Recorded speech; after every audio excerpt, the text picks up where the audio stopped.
The leaked draft opinion from the Supreme Court is being investigated. Learn more in tonight's show. And county officials are supporting an ambitious plan to reduce DUI fatalities to zero. Find out more in my in-depth report. And music fans have yet more to look forward to, and lowriders will make their return. Stay tuned for entertainment. And is that May Gray finally going away? I have more details in weather. Newscene starts now.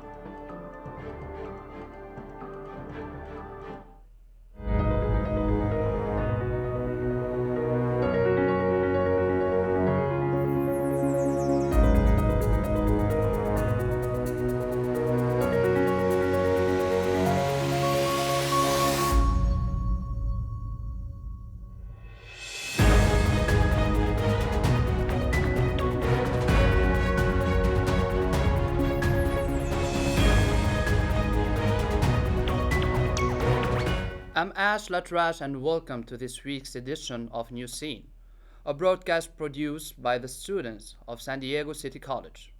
Every Wednesday we bring to you the latest news of the week. The college requires everyone to wear a mask indoors, and that includes all of our crew here in our studio. We have an exception for those of us on camera. We continue to follow all necessary local, state, and federal guidelines to ensure a safe environment for those back on campus. But we remain as focused as ever on bringing you the latest. We start tonight with Chief Justice John Roberts, who is ordering an investigation into the leak of a draft opinion that would overturn Roe v. Wade. It came a day after the draft was published by political protesters from both sides of the issue have gathered to denounce or applaud the leaked document in Washington, D.C. and beyond. The decision to overturn the nearly 50-year-old law will lead to AB or Sean ban in nearly half of U.S. states. President Biden says if this decision is sustained, a whole range of rights are now in question.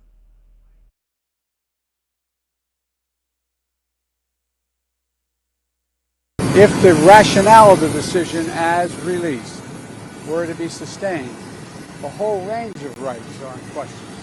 A whole range of rights. And the idea we're letting the states make those decisions, localities make those decisions, would be a fundamental shift in what we've done. A final ruling is expected in late June or early July. And county officials have new approach to tackle the rise in DUI deaths. Josh, tell us more. Thanks, Ash. County officials and community leaders are coming together to curb DUI-related fatalities. They announced a renewed county-wide effort to reduce the number of deaths and injuries to zero by 2025. The initiative began in 2015 and has only seen modest success so far, but San Diego District Attorney Summer Stephan, along with county officials, is hoping to change that now. The announcement comes at a time when the number of fatalities has more than doubled since 2019. Vision Zero relies on data from around the county to focus efforts on high-volume traffic locations and frequent crash sites. The effort also includes crosswalk improvements such as timers, high-visibility designs, and bike paths. Additionally, a new California law will take effect later this year that will require alcohol servers and sellers to undergo training on overserving and how to refuse service. If you or someone you know is experiencing substance abuse problems, visit the San Diego Health and Human Services Department at uptosd.org. For CTTV, this is Josh Hernandez. Back to you, Ash. Thanks, Josh. It's good to see the plan is getting the support it needs. And now we go to eastern Ukraine, where evacuations are taking place in Mariupol. Efforts by the United Nations and the Red Cross have helped with evacuation Ukrainians from the port city. It has been at the center of the Russian attacks. Russian forces have also been targeting infrastructure in Ukraine. Today, the European Union has announced new sanctions on Russia. The EU is proposing a ban on Russian oil and removing Russia's largest bank from a service that connects financial institutions around the world. And closer to home, San Diego is the first city in Southern California to provide legal help to immigrants crossing the border. A $5 million budget has been set so far, and if more help is needed, supporters say the funds are ready. The pilot program will use data from future funding of immigration support projects. And the San Diego Community College District is trying to address its bus problem. According to reporting by the City Times, SDC CD officials say they stopped over $300,000 from being given to fake students or bots, but it couldn't prevent over $100,000 of being lost to fraud. But seeking to funnel financial aid dollars into their accounts have been a problem throughout the COVID-19 pandemic. The district credit new software to help address the problem. The state chancellor office has also added new enrollment procedures. And the University of California is now giving full tuition to Native American students. It's part of the new UC Native American Opportunity Plan. The goal is to expand student diversity on campus. Statewide U.S. Census data shows only 1.6% of residents are either American Indian or Alaskan Native. The UC regents want to help support this population on achieving their educational goals. A favorite pastime is returning to Highland Avenue and the rest of National City. We'll tell you more in entertainment. And coming up, Julian will let us know if sunny skies are returning. We'll be back after the break. You might not know what to say, but there are a lot of things you can say to open things up. I know you're going through some stuff, and I want you to know I'm here. You know, I deal with the same issues as well. Maybe it's me, but I was wondering if you're all right. Learn more about how to start the conversation at seizetheawkward.org.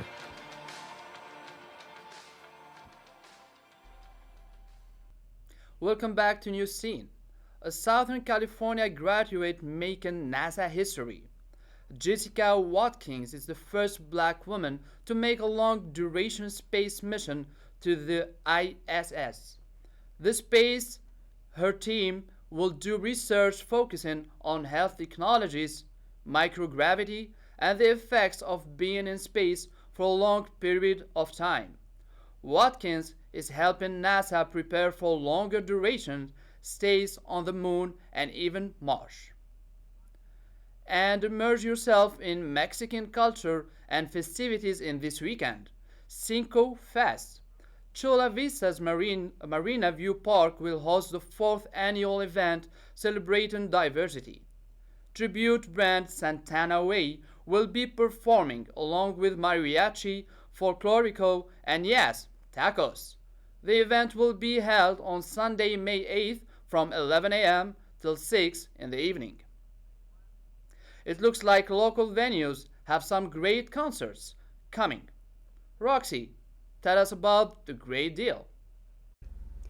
Thanks, Ash. Coachella and its country cousin Stagecoach may be over, but live music won't be stopping anytime soon. Live Nation is celebrating with concert tickets starting at just $25. Headlining artists like the Backstreet Boys, Imagine Dragons, and Shania Twain are on the list, and the venues are just as big, with local favorites like Viejas Arena and the Balboa Theater. Tickets went on sale early this morning. You can get yours through May 10th or until they sell out. Visit livenation.com to find out more. And if concerts aren't your speed, then perhaps driving around National City will be. Lowrider cruising in National City is legal again, after decades of being banned. There's no stress of living life in the fast lane as lowriders take slow, recreational rides. This returns a trial period running from May to October to determine if the ban lift will stick. Check out cruising on the first Friday of each month. Back to you, Ash. Thank you, Roxy. Bringing back low riders is long overdue. And now let's switch gears to local sports. The school year may be nearly over here at San Diego City College, but three nice athletes are still playing deep into the postseason. City News tennis player Andrew Suver has made it to the state championship after winning both of his matches at the Southern California Regionals. Suver will be the fifth seed in the tournament, which begins play on Friday morning. In beach volleyball, the Fleet sisters Alina and Alyssa have advanced to the Southern California Regional. They won both of their conference tournament matches. Alina and Alyssa will play this weekend. Good luck to the Knights. And the new women's soccer team is getting ready for its home opener, right here in San Diego. The team is called the Waves, and they are the newest addition to the world's top women league. For now, the team will play its home game in Torero Stadium on the campus of USD, but come this fall, that will change when the Wave move into the new Snapdragon Stadium in Mission Valley. It's the first time pro women's soccer will be played here in San Diego since 2003. Check out their home opener this Saturday starting at 7. And while sports in San Diego are growing, for the first time in over a decade, the city itself is shrinking. But San Diego population drop isn't as significant as in other California counties. According to the latest data, Los Angeles, Silicon Valley, and San Francisco all saw greater losses in population.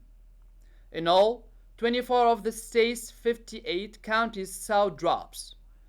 Experts blame the high cost of living in big cities as well as lower birth and immigration rates.